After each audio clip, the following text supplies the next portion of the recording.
A sinner cannot have a relationship with God.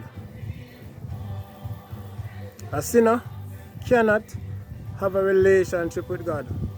You see, not because you say you read the Bible and pray, that does not mean you have a relationship with God, you know.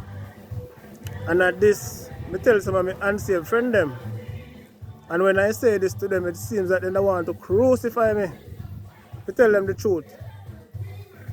You know, one of the reasons why John the Baptist was beheaded was because he told Herod that it wasn't lawful for him to have his brother wife.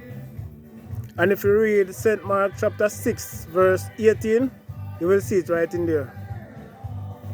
Alright? Read St. Mark chapter 6 verse 18 down and you will see it. Right? Sometimes I talk to the unsaved them, they make it seem like they are even more righteous than the Christian. They make it seem like if God should come now, they are going to make it and the Christian not going to make it. But in 1 Peter 4 verse 18, it says that the righteous will barely make it. Right? As a matter of fact, let me read it. St. Mark chapter 6 verse 18.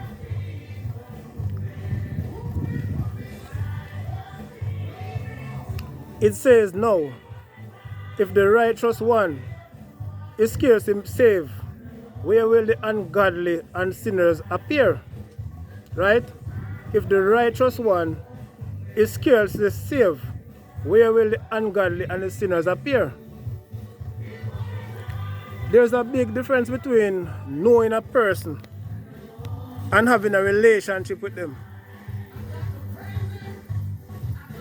A lot of people know God but don't have a relationship with God. Even some of us as Christians don't really have a relationship with God. In Psalms 66 verse 12, the Bible lets you know that if we have iniquity in our heart, God will not hear us. So even when the ungodly or the sinners are going to tell you, say, oh, them read them Bible and them pray and this and that, and yet still a lot of them are hold on to unforgiveness, them no repent of them sin, and but at the end of the day them still feel like so them get a free pass. I always say to them, you know, because them always point out what the Christian them do. You understand? Them always say how the Christian, who and who them know we do this and do that and whatever, right? But I always say to them that a Christian who has struggled stand a greater chance to make it into heaven than a sinner. And the reason why I say that, the Christian who has struggled, you know, that person did or might still have a relationship with God. And so based upon that, he or she can go to God and say, Father, forgive me for what I have done. Just like the prodigal son who strayed away from his father's house and he realized the boy he made a mess and all these things and go back to his father. So it is with us as Christians or even a backslider. Right? So it is, you know, with us as Christians or even a backslider. You can always go back to the Father and ask for forgiveness.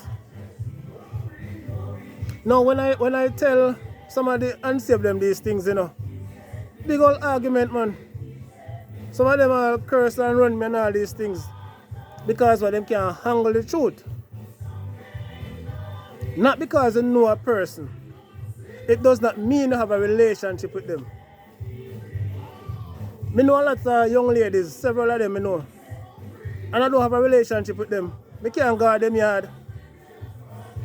I can't stop by for dinner if I feel like. I know them, but I don't have a relationship with them. And you see, because some of the times the preachers them not really preach these things and tell them the truth. You know, some of the times, you know, the preacher don't really preach and tell them the truth, you know. Because most of the time they might preach about material things, you know, and prosperity and all them something there. And so we have to be very careful, you know. We have to be very careful. A sinner cannot have a relationship with God until that person repent and forsake them sin and come to Christ. Shalom. Blessing.